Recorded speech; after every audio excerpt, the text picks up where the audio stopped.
And when you lose, and that's one thing about losing, it changes your game.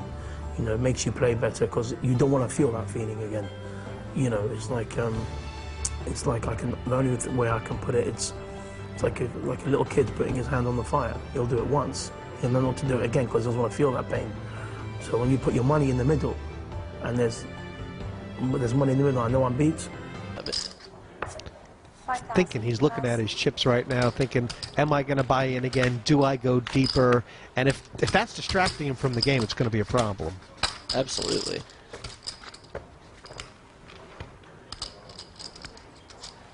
There's no fun.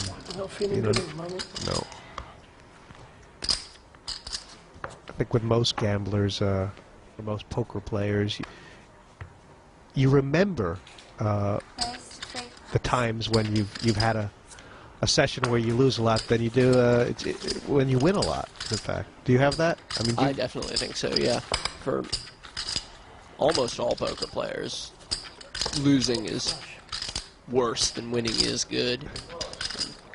The couple people who that's not true for are usually broke.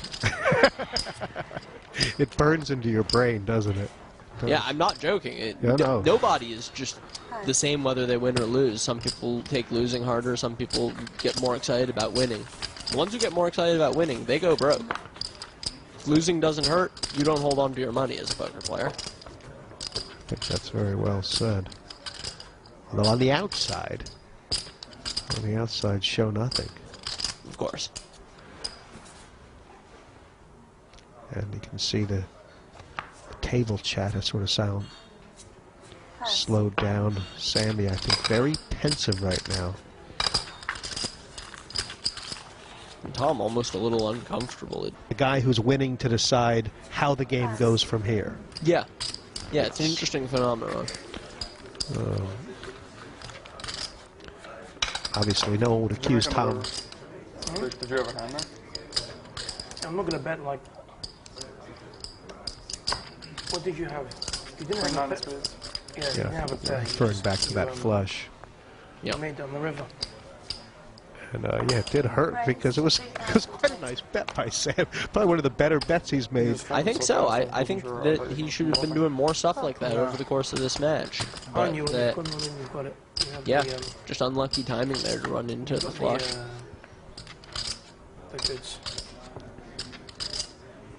Check. You made a few of those today. Said you've made a few good folds today. Yeah. I don't know. Sammy looking like he's happy to check this down. She's crazy, man. Check. It's like, what did you put it?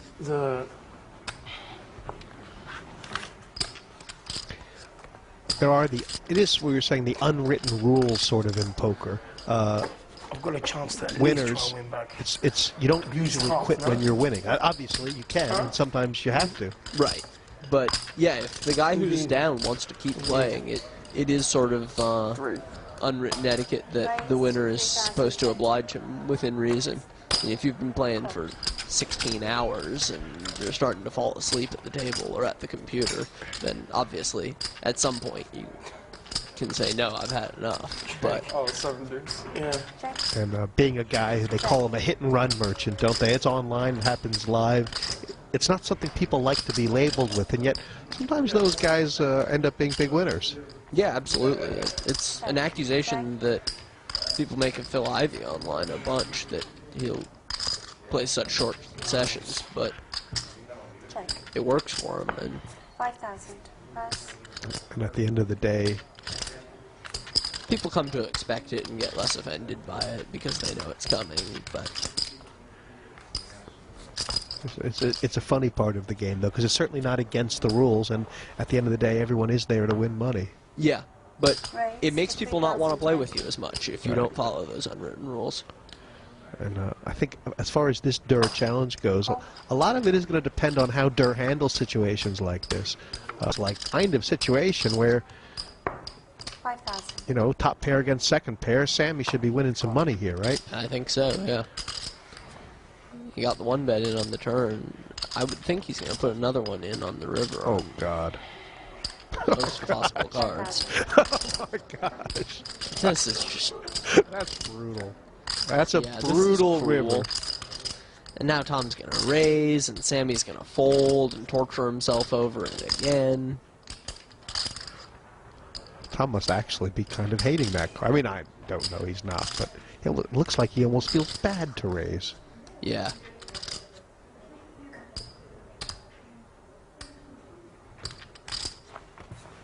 Wonder if Sammy's just going to get frustrated and pay this off. Sorry, Tom. Well, 58. I mean, the queen doesn't really make many hands, does it? No, it really doesn't. It makes more hands for Sammy than it does for Tom, which is why this raise shows so much strength. But no, Sammy folded quickly. Certainly did. I mean, he must... I think that's showing some good situational awareness by Sammy to realize that it's the sort of time when Tom would be very unlikely to make a big bluff. I mean, I can't imagine ever folding that there with what Sammy's been through in Sammy's spot. You know what I mean? Cool. 113,000, which means Sammy Must have just over 100 left. That's generally the hope when throwing all the chips in there. Us. Yep. Well, my hope's always to fold, but if they call, I hope I win. Oh.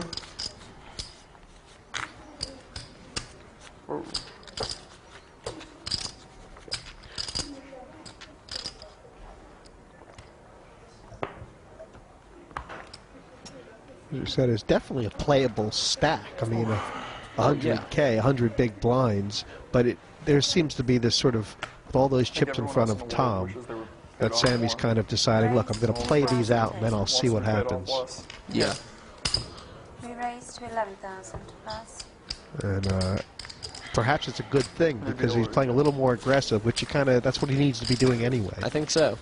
And I think Tom made his first fold to a 3-bet of the entire match, or at least the first one we've seen. Geez, you're right. Yeah, he had called 6-3 off earlier, but he let go of the monster with his 10-5 off just now.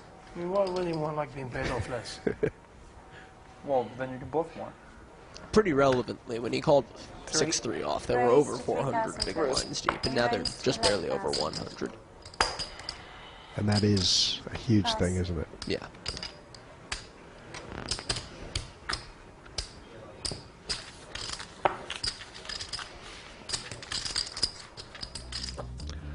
Lot of money in front of Durrrr Isaac, 800 plus thousand.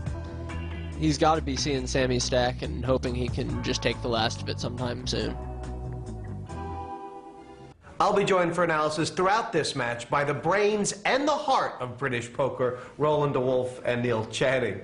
Now, Sammy and Tom have kind of struck up a friendship. I mean, you've been hanging out with both of them in London. Yeah, they're both friends of mine, and I enjoy both their company, and we've been all going out and just general dinners and having fun. They're great guys to hang out with, to gamble with, and they get on very well. So we're all friends. We speak a lot. It kind of felt like Sammy was taking it on himself during the WSOP to show Tom around.